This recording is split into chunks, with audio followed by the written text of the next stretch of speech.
Hello. Ahoy. Welcome to episode 13. Is it 13? Yeah. Wow, how have we done 13? I was going to say 11. It's not, you're right, it is 13. I'm all over the place. We've already established your counting isn't the No, my counting's terrible. Yeah, welcome to episode 13. I'm Nick. I am Adam, and this is Bottom of the Stream. Before we get into today's film, let's do the socials. Shall I do the socials? Go for it. Instagram, BOTS_podcast. Same as Twitter, BOTS_podcast. Facebook.com/bottom of the stream. Email address is bottomofthestream@gmail.com. And the website is bottomofthestream.podbean.com. On the website, you'll find the stream table and every episode we've done so far. I think that's it. That's the socials done. Anything else you want to say? I don't think so. I'm quite excited to talk about this film. Yeah, let's do it. We're going Spanish. Yeah, we are.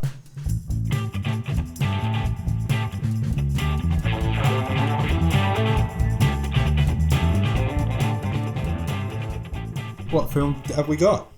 We've got Mirage. Mirage. Or Mirage. Mirage. Mirage? Mirage. Or as it's known in Spain, Durante la Tormenta. Oh, very nice. Thank you. I've been practicing. I thought you had, yeah. And what does that mean in Spanish? Something to do with a storm. Yeah. I don't know what it means. I think it's like a storm is coming or Something like that. Yeah. We probably should have checked that out. Oh well. Yeah, Mirage. And we're going all time travel-y. Yeah. Really time travel-y. This one you might have to bear with us a bit because it is quite a complex film. There's lots of twists and turns. Lots of twists and turns. I know we say this, or we said this several times, but there will be spoilers. Yeah, and this one is we're going to have to spoil this one quite a lot just to even talk about it. So if you've got even a slight interest in watching this film, and you don't want it to be spoiled, then go and watch it. Go and watch it before you listen to us. Well, we say that every week anyway, but this one especially, I think you don't want to know the spoils before you've seen the film. I don't think. Yeah. Yeah. Yeah. Let's crack on. Excellent. So it was made in 2018. It's Spanish. It's dubbed into English on Netflix. Where do you stand on dubbed versus subtitles? I'd rather they were dubbed, purely because I can't read and write at the same time. So it's quite difficult to make notes on a subtitled film. To be fair, I didn't think the dubbing was that bad on this. No, it's not too bad. Personally, I'd prefer subtitles. Yeah. Normally I would as well. I'd prefer to see the whole acting performance. Yeah. Normally I'd agree with you, but I wouldn't have been able to do it. Must be quite a weird career just being a voice over a dubster. A dubster. Because you can make a career, don't you? Is there one guy dubs in Spanish all of Tom Cruise's films? So is he the voice of Tom Cruise? It must be. I don't know. I don't know how it works. There's a Spanish TV show on Netflix which I've watched, which is also dubbed, called The Elite. Right. And that's quite badly dubbed. So compared to that, this is alright. Well, I thought once you got into it, you didn't really notice. No. It was fine. I agree. I couldn't have done it with subtitles because I couldn't have read it and written all it. I had to pause this film I had to pause this film 3 times. Just to catch up with my notes because it's quite complex, people. There's a lot going on. So Give us a premise. Give us a premise. I don't even know if I can. It's basically... Or a setting. It's set in 1989 and also in the modern era. It's 1989 and then 25 years after 1989. 2014. Correct. Okay. And basically, I don't even know. A woman in 2014 manages to save the life of a child in 1989. Correct. And thus completely changes everything about her life. Yes. I mean, that's as basic as I can go with it until we go into it. Creates a different timeline. She creates a whole different... Yeah. Basically, Doctor Strange would have had a field day. Yeah. Marty McFly would have been in his element. I think. If you've seen Endgame and how the woman explains the timelines to the Hulk, that's basically what happens in this film. So... Give me a one-word review before you get into it. Because we've forgotten this the last couple of weeks and I quite enjoy it. Scorchio. Nice. No, it's not really. It's not Scorchio, it's raining all the way through. I think that's a bit racist. Yeah, take that out. No. It's a fast show reference. I know. That won't mean anything to anyone who's not from the UK.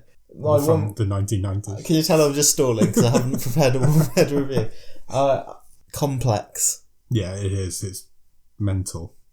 I use that word a lot on this, but It's also on for 2 hours and 8 minutes.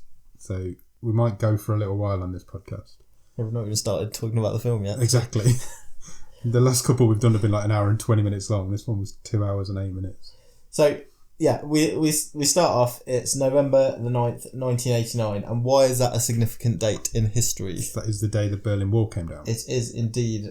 David Hasselhoff was singing on top of the Berlin Wall, He was as well. allegedly. So, yeah, it's November the 9th, 1989, and there is a young boy called Nico Yes. who lives with his mother. Yeah, seems to be just the two of them. Yeah, and he is recording himself with a what now seems humongous video Yeah. camera. Plugged into his TV. Plugged into his TV, and he's a budding guitarist, isn't he? Yeah. So he's recording himself practicing the guitar. Yeah. I don't know if he can't sing, but the person dubbing his voice definitely couldn't. Yeah, I don't know what the original. No, I don't know. But it actor was going wasn't. The for. dubbed voice wasn't great. He's singing "Time After Time" by Cyndi Lauper. Yeah. It's got a good soundtrack. This Yeah, it has got a good sound. good 80s song. And his mother goes out because she's working a night shift. Yeah, she leaves him on his own. Yeah, and what is he? 11, 12? Yeah, I think he's Something like 11. that? I think it says 11. And he goes to his window because he hears a noise. Yeah.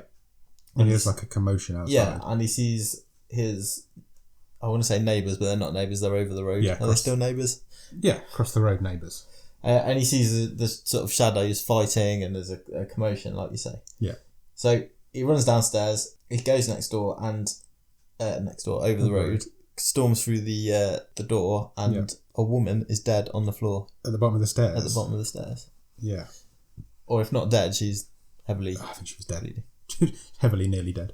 And then down from the stairs comes what we'll later learn is her husband. Yeah. With a bloody knife. Yeah. And the murderer. Yeah. Nico runs back out into the street. He's all a panic. Yeah. And whammo. Gets wiped out by a van. Yeah. Dead. He's dead. And that's the beginning of... Really good intro. A really good intro. That's the beginning of where we are with this film. That's sets it up nicely, I thought. Yeah. Then, in the next scene, we're not in the 80s now. We're in 2014. But we're in the same house. But we're in the same house, and there's somebody moving into it. Yes. Who appears to be a woman and her daughter. It is a woman. I don't know why you say appears to be. Nor do I. Because she's definitely a woman.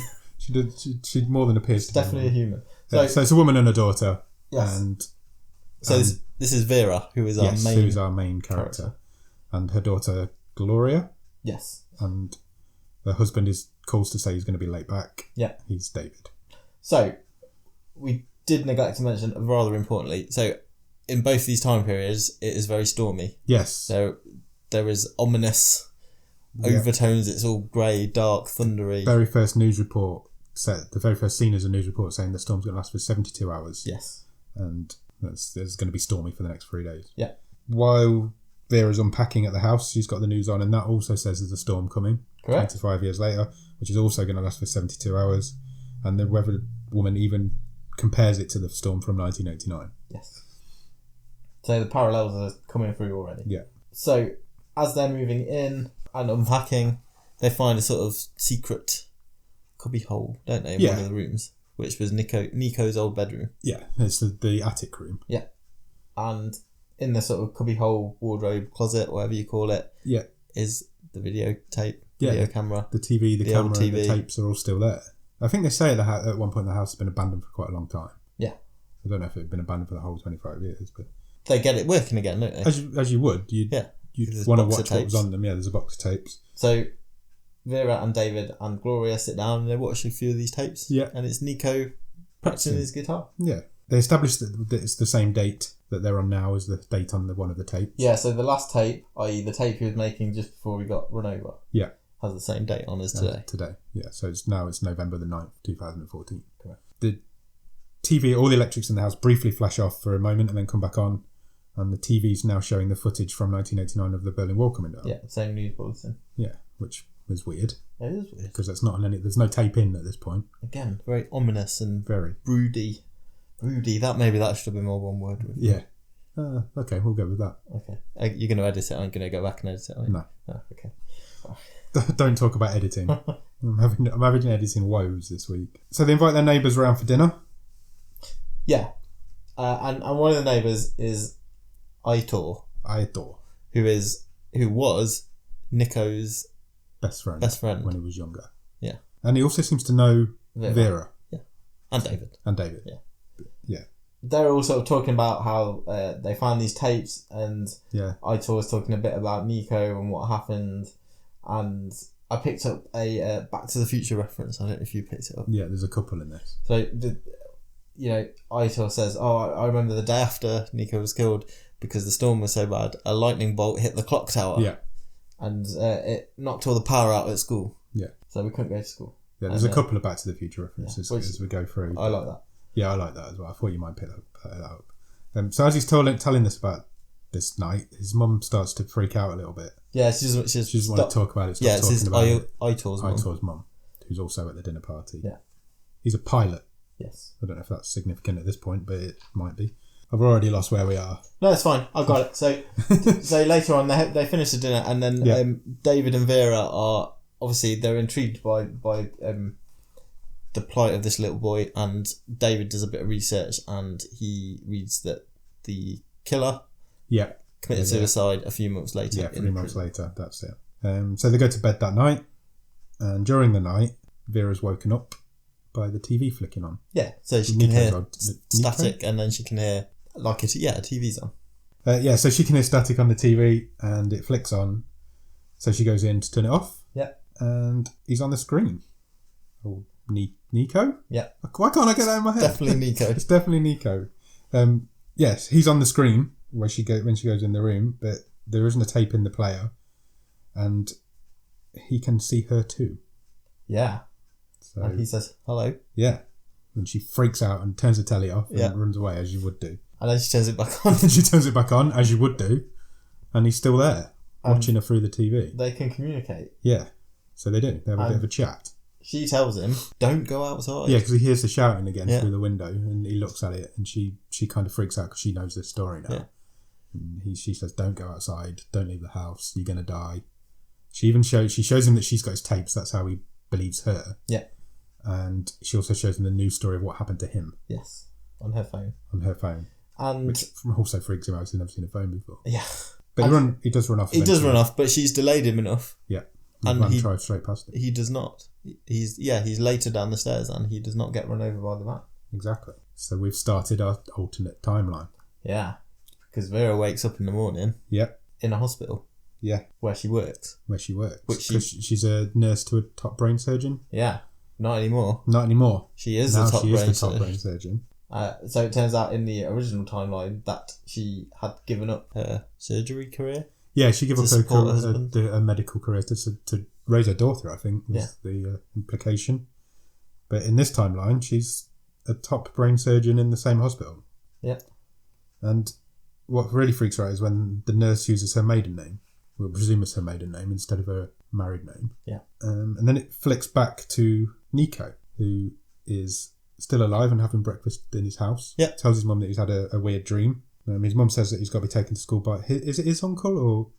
I think it's Aitor's uncle. Aitor's uncle. So they go to school. And they get sent home. Because... Lightning's hit the clock tower. The clock stopped at 10:04. And he's dressed like Marty McFly. Did you notice that? I didn't notice that. He's got like a gilet on. But it's green instead of red. And he had a skateboard under his arm. Brilliant. I spotted that. Yeah, she told him the classes would be cancelled the next day. And they were, so now he's completely convinced what she said last night was real. Yeah, but he's been talking to a woman from the future. Then we go back to the present, and Vera quickly realises things are not as they should be. She goes to school to find her daughter. Yes. No one has heard of her daughter. No. Because she does not exist. Her daughter's best friend doesn't know her. The teachers don't know her. Yeah. The other parents don't know her. Her daughter doesn't exist. So she goes to the police. Does she not go to David first? She does go to David first, and he doesn't recognise her either. Yeah. And he doesn't recognise her. Yeah. So she hasn't got a daughter, and she isn't married to David anymore. Yeah. So she's freaking out. Yeah. Because that's a scare. Imagine waking up one morning and just like nothing's real anymore. I thought she was very good in this. The actress who played her. Yes. Adriana Ugard. Yes. Was excellent. Yeah, she was really good. I don't know. I have no idea what she sounds like, but she played the part really well. This was a very good-looking cast. Yes, it was. They were all moody and broody, and very good looking cast. And they were, again, I said I probably would have preferred it to be subtitled so I could get the full effect of their acting, but their performances still did come across.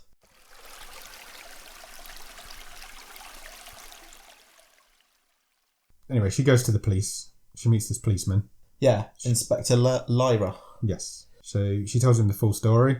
He doesn't dismiss her straight away. He doesn't. To be fair to him. No, he doesn't. He's suspicious. Yeah, as you would be, but he keeps her around. He becomes a main character in this film now because... Yeah, so they go and see one of the other doctors in the hospital. Yeah. And that doctor says... He's like Doctor Exposition, isn't he? And he says that oh, you know, Vera, your first patient was this man called David. Yeah. And your last patient was a little girl who no one thought you could save, and you didn't save. And your brain has got these two events mixed up. Yeah. And you're supposed to be taking some time off work to recover. So they think this respectable surgeon is just losing her mind a little bit. Yeah. The 12-year-old was the first patient that she'd ever lost. Yeah. And it was 12 days ago, and today was the day she was supposed to be going back to work. Yeah. But we'll forgive it that bit of coincidence. But. Yeah, so she was supposed to be... This doctor basically says, look, your brain's broken. Yeah. So they run a load of like tests, don't they? Yeah. They do a MRI and that sort of thing, and they say that there's nothing that they can see is up with her. Yeah, everything seems fine. Yeah. She believes that the storms caused it. She comes out with that at one point, but she doesn't really explain it there. No.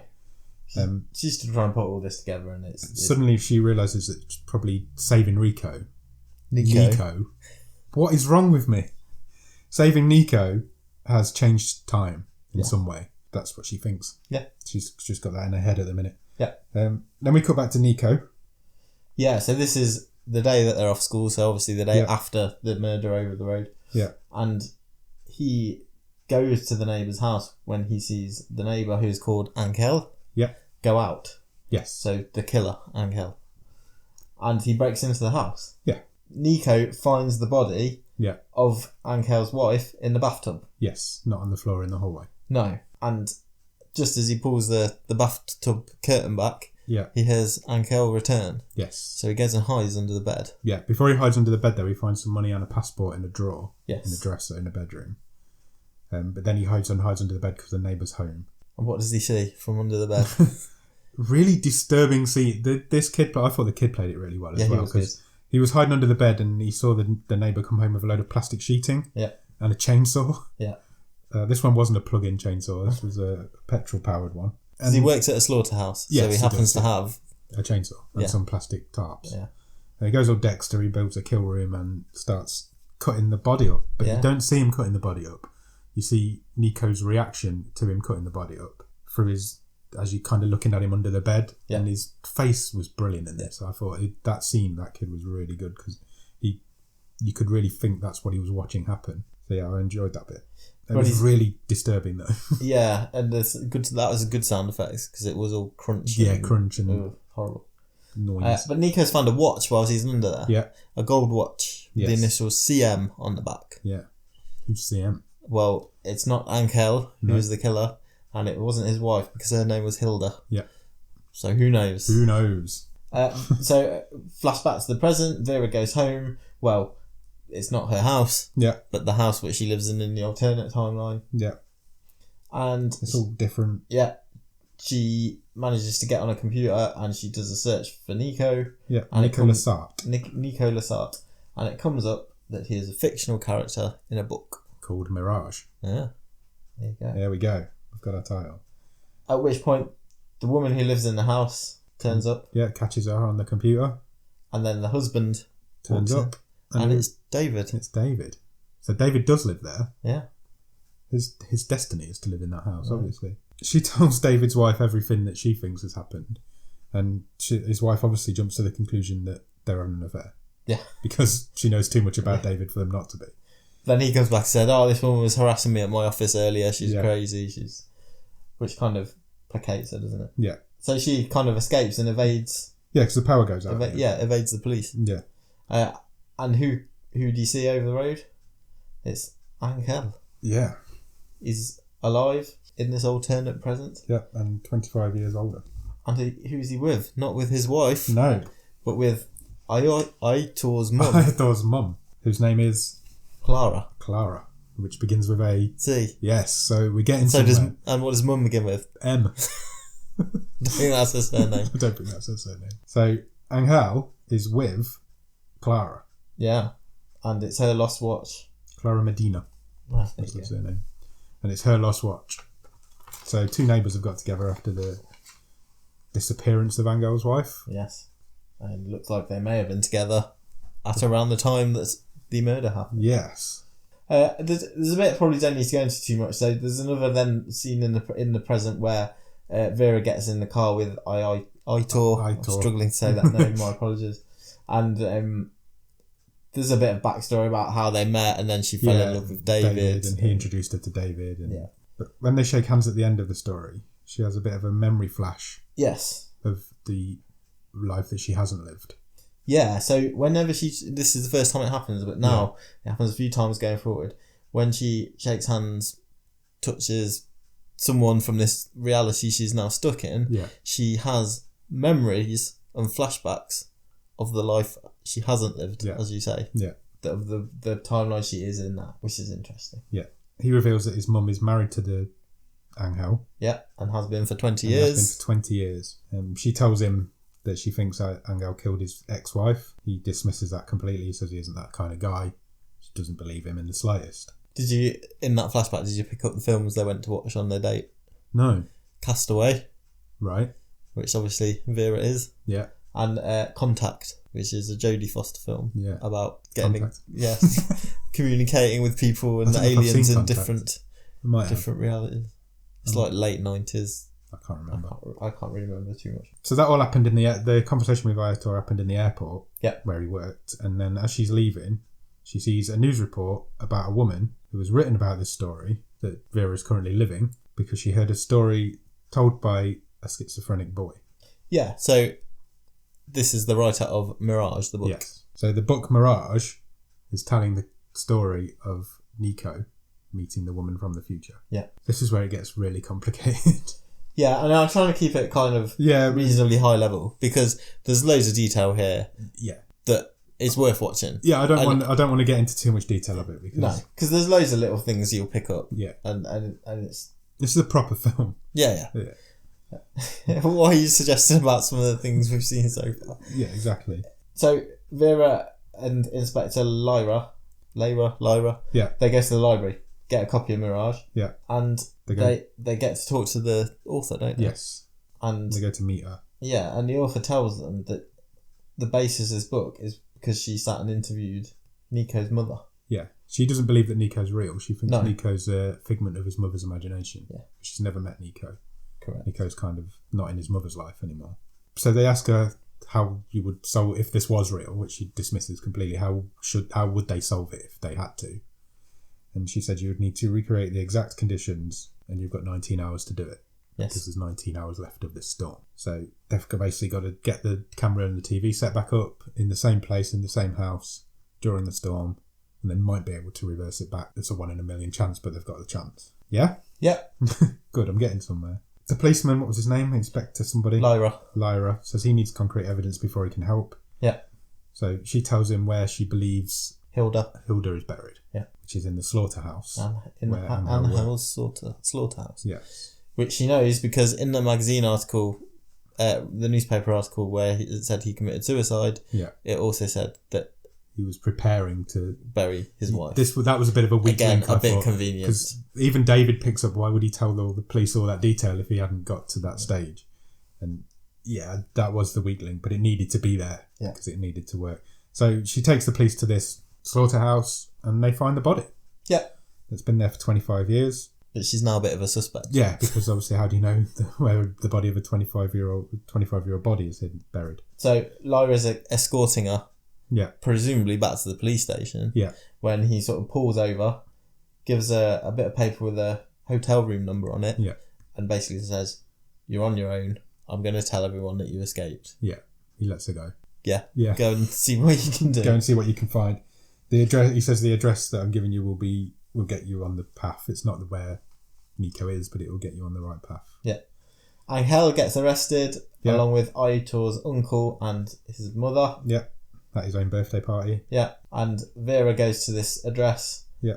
And Monica, who she works with, a colleague, is in there. And so is David, because he's having an affair with her. Yes. David turns up again. Yeah. And Vera wants David because he works in a bank and he's apparently, for some reason, got access to tons of records about people. She wants him to help him find Nico. Yes. But she also finds evidence that he was having this affair in the previous timeline. Yeah. When they were married, because there's a matchbox that matches something that happens earlier in the film. Yeah. So there's a matchbook from this hotel. Which he finds in her original life. Yeah. Which now proves that he was having an affair. Yeah. Then as well as now. Yes. Oof. I'm sweating.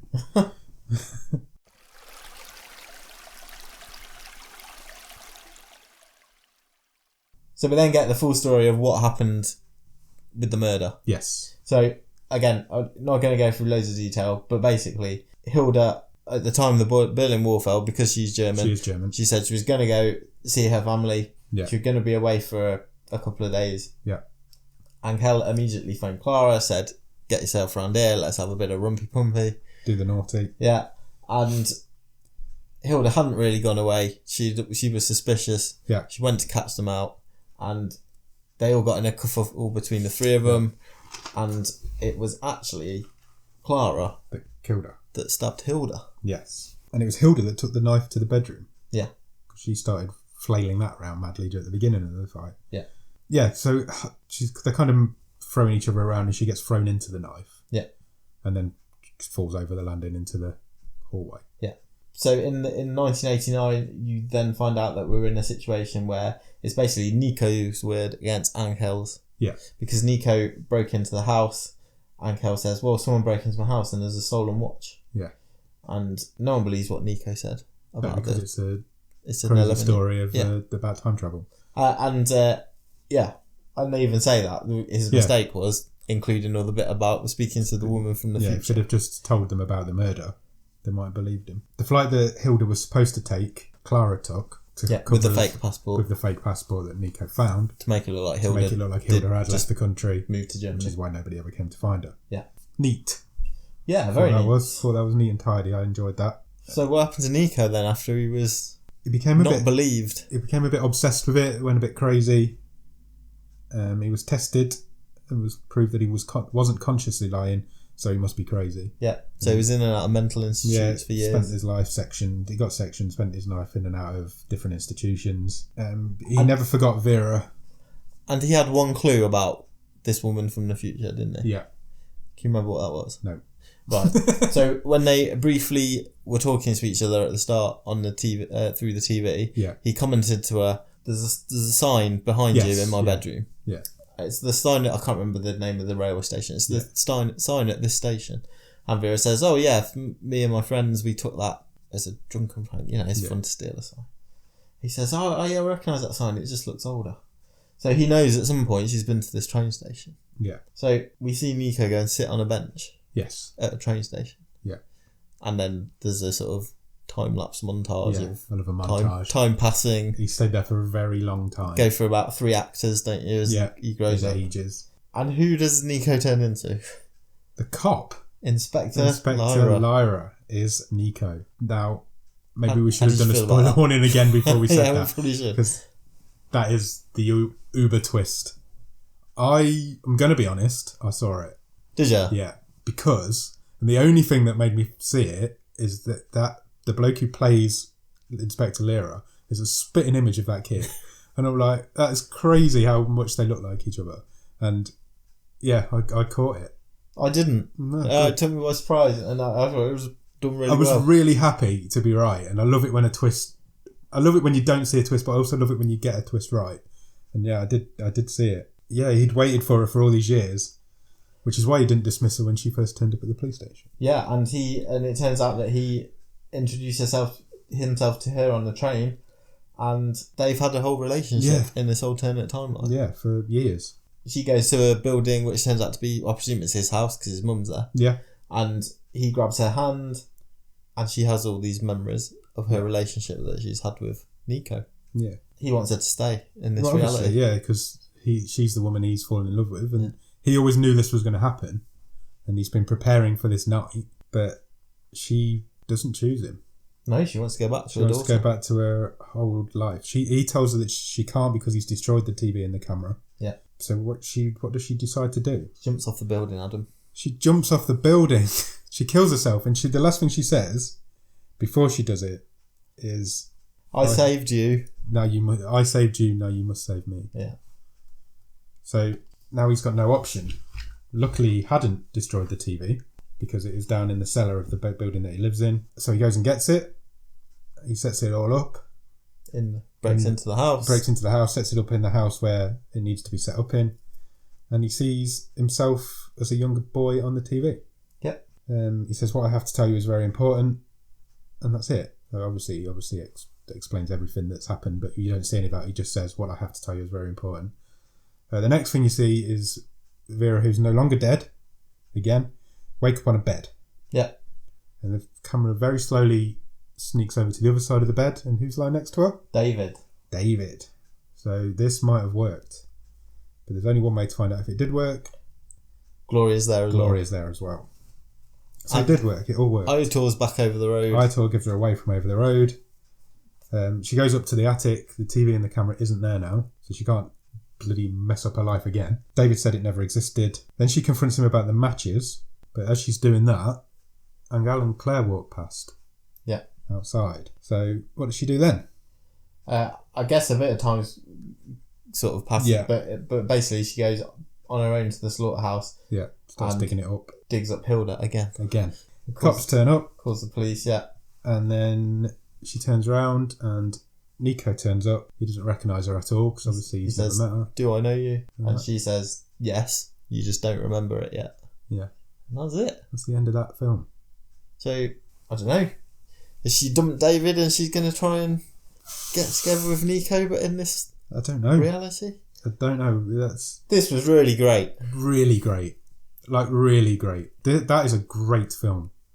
From start to finish, I really enjoyed that. You know, when you see a really good film, you get this like feeling in the pit of your stomach where you think, that's a great film, and I got that at the end of this. And I was texting you as I was about to turn it on, and I was like, I'm not up for this. It's 2 hours and 8 minutes long. It's too long. I'm not up for it. And I was disappointed when that film finished because I could have watched another hour of it, I think. Yeah, I really enjoyed it. I mean... It was complex, but it wasn't too complex to keep track of. Yeah. And it hit perfectly, I thought. Yeah, I think the performance was good. It was so atmospheric. The whole sort of ominous storm and atmosphere was just spot on. I really liked it. I also wasn't particularly in the mood for it when I sat down, but it gripped me all the way through. All the way through. And I think that would be my only hesitation. Would be we've sat and watched it not because we have to, because we have chosen to, but because we've got a review to do. Yeah. And I think it's something that if I'd seen a trailer and thought, oh no, that looks really interesting, I don't know if I'd ever get to it. Yeah. Does that make sense? I do know what you mean, and the fact that it's dubbed as well would put you off. And I was thinking about this film today. I think this is right at the bottom of the stream because I don't think many people would choose to watch it. No. The poster on Netflix is in Spanish. The trailer is dubbed, and I think people just flick straight past it. And it is a crying shame because this is a really good film.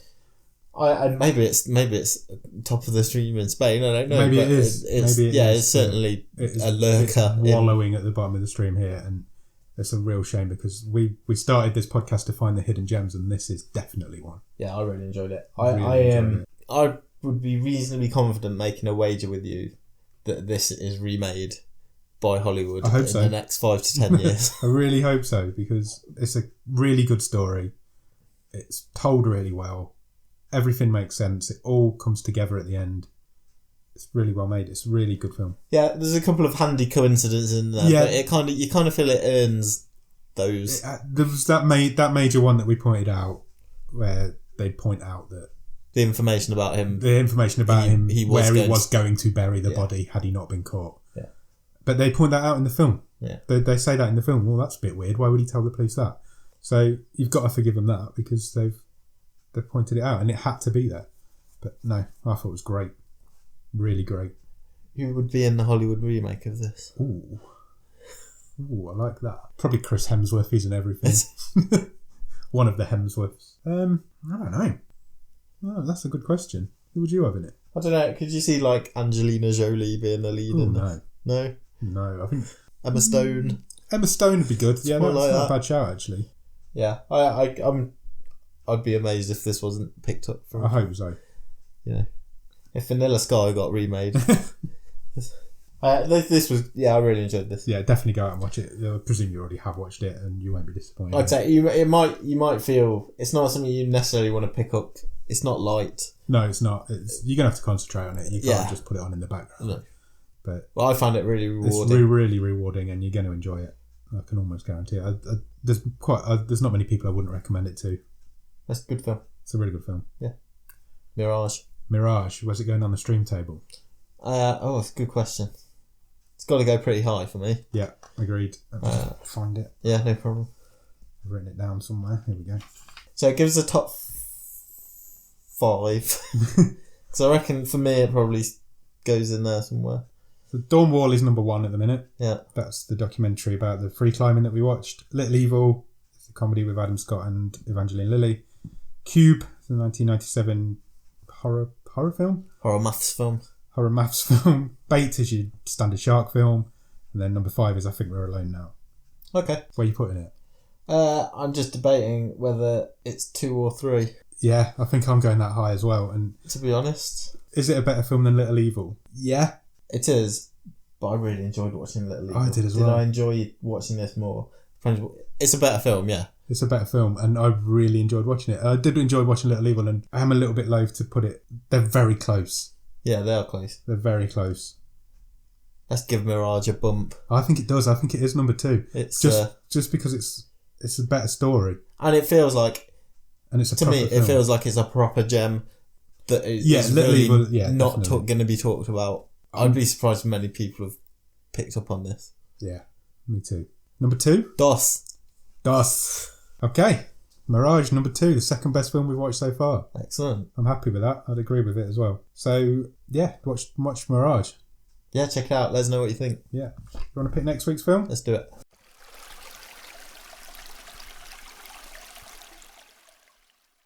So I'm going to press the button. The Cured. Oh. Sounds interesting. No idea. No idea. Let me put it up on IMDb. Okay, so The Cured is a 2017 film. It's 15. It's an hour and 35 minutes long, and it is a drama, horror, sci-fi film. It's a zombie film. Okay. Okay, it says a disease that turns people into zombies has been cured. The once infected zombies are discriminated against by society and their own families, which causes social issues to arrive. This leads to militant government interference. Okay. We've not done a proper zombie film yet. I think we have, no. We did I Think We're Alone Now, which might have been zombies, but might also have just been... There was no zombies in I Think We're Alone. No, I know there wasn't, but something had happened that had killed loads of people. Yeah, there was an apocalypse, and there was not a zombie apocalypse. Yeah, well, you don't know it wasn't. Anyway. There's no zombies in it. No. Helen Page is in it. Or Ellen Page is in it. Okay. So, watch that. Go out, give it a watch. The Cured. Let us know what you think, and we'll be back next week to chat about it. I mean, we're going to play the trailer. No. Yeah, we will. Okay. Do you want to hear the trailer? Yeah, go for it. There was so much chaos after the outbreak. It was 2 years before we could begin to re-enter the city. We started to hear a rumor of a cure.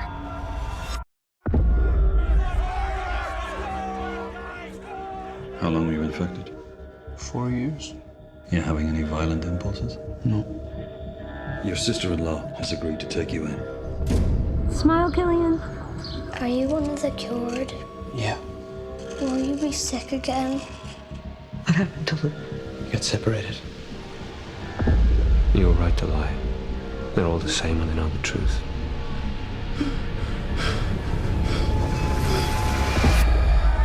We need to look out for each other out here, okay?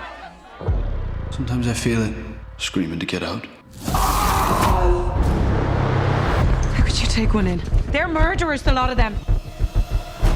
They want us all dead. We have to stop them.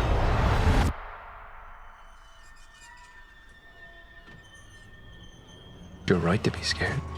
No matter how much we pretend, we're not the same people anymore. Stay away from us. I'm not going to be a part of this. You're the reason they're not safe. They hunt together. They decide who to kill and who to infect. They communicate in a way that we will never understand. We need something that will make them listen. Something they're truly scared of.